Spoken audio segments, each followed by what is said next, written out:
बहुत समय पहले की बात है जब श्री कृष्ण बाल रूप में वृंदावन में रहते थे। वहां यमुना नदी बहती थी जो बहुत सुंदर और पवित्र मानी जाती थी। सभी ग्वाले, गोपियां, गायें और पक्षी उस नदी के जल से अपनी प्यास बुझाया करते थे। लेकिन एक दिन यमुना का जल अचानक काला और विषैला हो गया। उस नदी में कोई भी जाता तो बीमार हो जाता। यहाँ तक कि पेड़ पौधे भी सूखने लगे। इसका कारण था कालिया नाम का एक विशाल जहरीला नाग, जो यमुना नदी के अंदर एक गुफा में रहता था। उसके शरीर से निकला जहर पूरे जल में फैल गया था।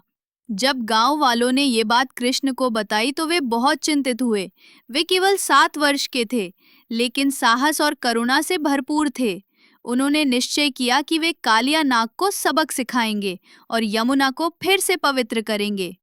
अगले ही दिन कृष्ण अपने मित्रों के साथ यमुना के किनारे पहुंचे।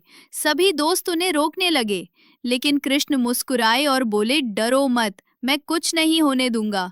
ये कहकर वे नदी में कूद गए। जल के भीतर कालिया नाग ने कृष्ण को देखा और बहुत क्रोधित हो गया। उसने तुरंत अपनी लंबी पूंछ से उन्हें जकड़ लिया, लेकिन कृष्ण तो स्वयं नारायण के अवतार थे।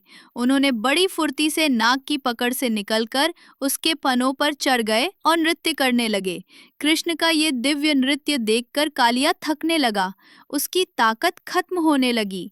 अंत में वो पूरी तरह हार मान गया और शांति से लेट गया। उसकी पत्नियां डरते डरते याचना करने लगी, हे प्रभु, हमारे स्वामी को क्षमा कर दीजिए। वे अब किसी को नुकसान नहीं पहुंचाएंगे। श्री कृष्ण ने मुस्कुराते हुए कालिया को जीवन दान दिया और कहा, अब तुम यहाँ से चले जाओ और समुद्र में निवास करो। यमुना को फिर से सबके लिए सुरक्षित बनाना होगा। कालिया ने श्री कृष्ण को नमन किया और यमुना नदी को छोड़कर चला गया। कृष्ण ने नदी से बाहर आकर अपने मित्रों को गले लगाया। सब गांव वाले भी आकर जय जयकार करने लगे, जय श्री कृष्ण।